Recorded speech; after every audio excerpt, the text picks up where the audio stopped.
or are you ready for subject 2? Bring it on. Hit it. Jade Cargill on leaving AEW for the WWE. It wasn't easy, but it was easy.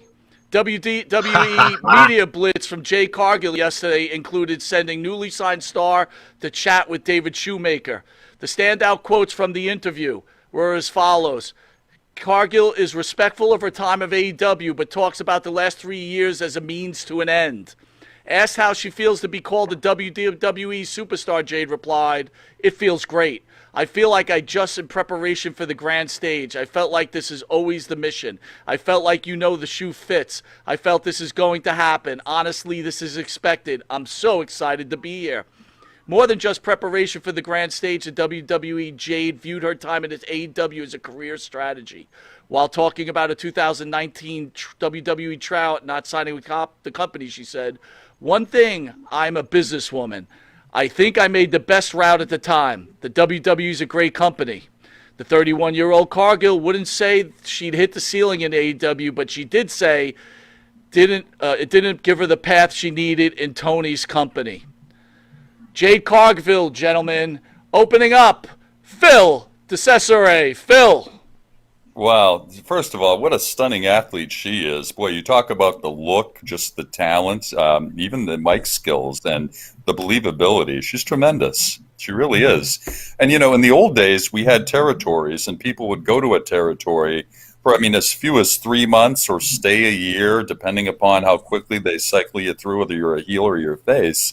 Now, with these two major companies and all this TV exposure, it's totally necessary now to pack up after a while and seek broader horizons.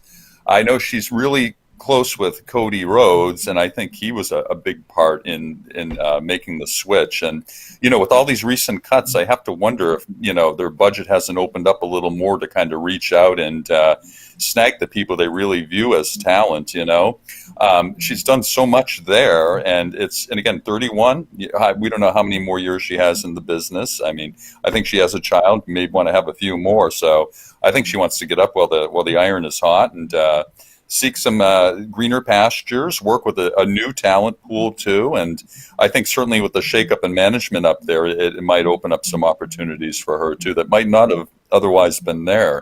I know she's grateful for her time in AEW, and I definitely am looking forward to seeing her in this new venue, and particularly Rhea Ripley obviously is a natural opponent for her.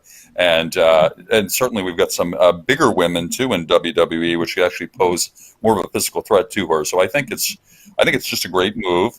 I think I'm glad we're going to be seeing more of her. That's it, Phil. That's it. Good job, Phil. Well done, buddy. Thanks, guys. Number 2, Bruce from ESO. Bruce, you are on the clock. Jade Cargill. What a great pickup by the WWE. If you had to pick one person from AEW, that would probably be the person to get. She is one of the top talents, women talents out there. And let's face it, she's had a great reputation there. Everybody is praising her on their way out of there. She praised her time there, and Tony Khan was praising her in her exit in an interview the other day, talking about the door is always open for her to come back. Can't wait to see her get over into the WWE. I guess this week she was over at the Performance Center already. They didn't release any footage or anything of that, but can't wait to see her work with these women in the WWE. Let's face it, her and Bianca Belair. Could you imagine that feud? That feud is gonna be fun. Yeah. Her and Rhea Ripley. Oh my gosh, those two they're gonna tear it down.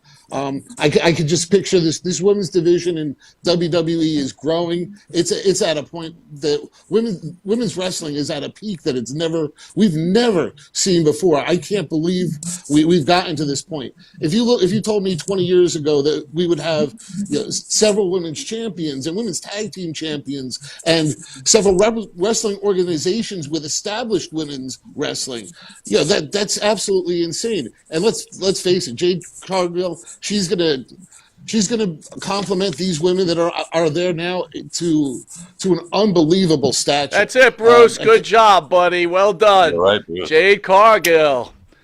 Number 3. It's the star of the show, Jimmy Farrow, talking about Jade Cargill. You're on the clock, Jimmy.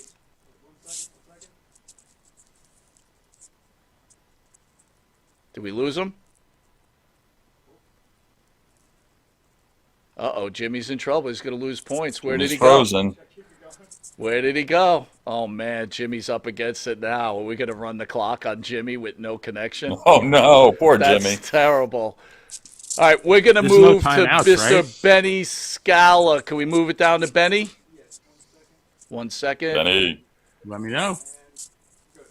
Go, Benny. So Phil made an excellent point, going back old school again with the territories.